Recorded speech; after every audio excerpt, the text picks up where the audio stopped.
పరం శాంతి. ఈరోజు పురుషార్థములకు ధారణా పాయింట్స్. బాప్ అంటున్నారు, బచ్చే ఇది బేహద్ రంగస్థలం. ఈ బేహద్ రంగస్థలం పైన కర్మల యొక్క సూక్ష్మమైన ఆట భలే నడుస్తూ ఉంది. దీన్ని ప్రతి ఒక్క ఆత్మ సరిగ్గా అర్థం చేసుకోవటం లేదు. ఈ కారణం వల్లనే వాటిని తమ కర్మల ఖాతాలుగా తయారు చేసుకుంటూ ఉన్నారు. కనుక దీన్ని మరలా సమాప్తి చేసుకోవాల్సి వస్తుంది. ఏ కర్మేంద్రియంతో ఏ తప్పుడు కర్మ చేసినా అది పాప కర్మ అవుతుంది.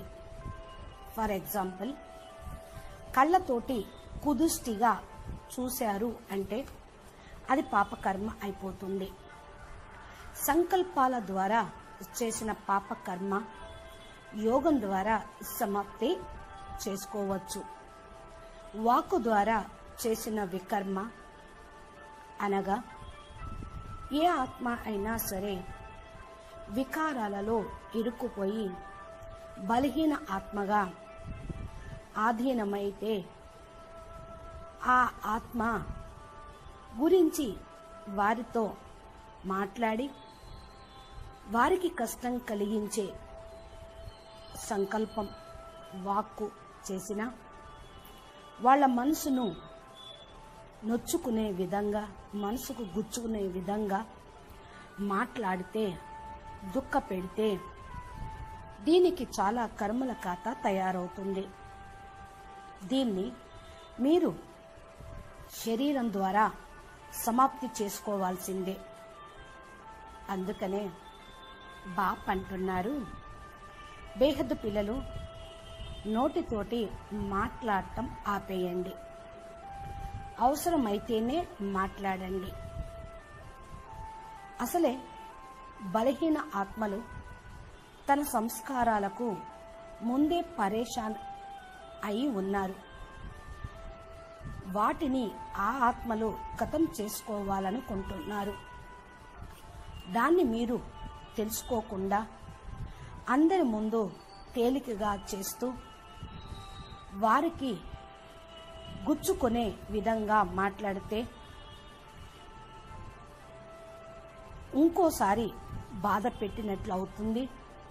దీనికి కూడా మీకు లెక్కాచారం తయారవుతుంది. అందుకనే మీరు ఎలాంటి ఆత్మలకైనా సరే శుభచింతకులుగా కండి. వాళ్లకు ఒంటరిగా 1-2 సార్లు చెప్పి బాపుకు అప్పచెప్పండి. లేకపోతే మీరే పట్టించుకుంటే చిన్న చిన్నవైనా సరే లెక్కాచారాలు తయారు చేసుకుంటారు. మరలా మీరే వాటిని సమాప్తి చేసుకోవాల్సి వస్తుంది.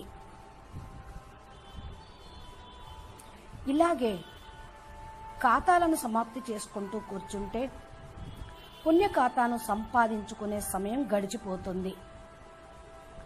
అందుకని మీరిప్పుడు కొత్త కర్మల ఖాతాలను తయారు చేసుకోవద్దు.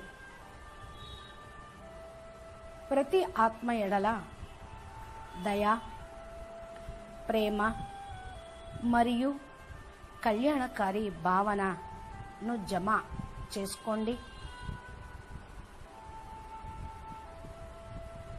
మనసా సేవ చేయండి.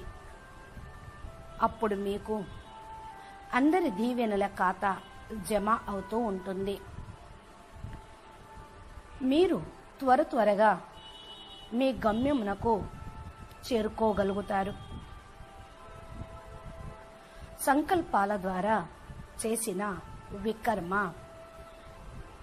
యోగం ద్వారా ఖతం చేసుకోవచ్చు. కానీ కర్మల ద్వారా చేసినటువంటి పాపకర్మలు శరీరం ద్వారా కానీ లేక సంబంధ సంపర్కం ద్వారా కానీ సమాప్తం చేసుకోవాల్సి వస్తుంది. అచ్చా, పరం శాంతి, నమస్తే.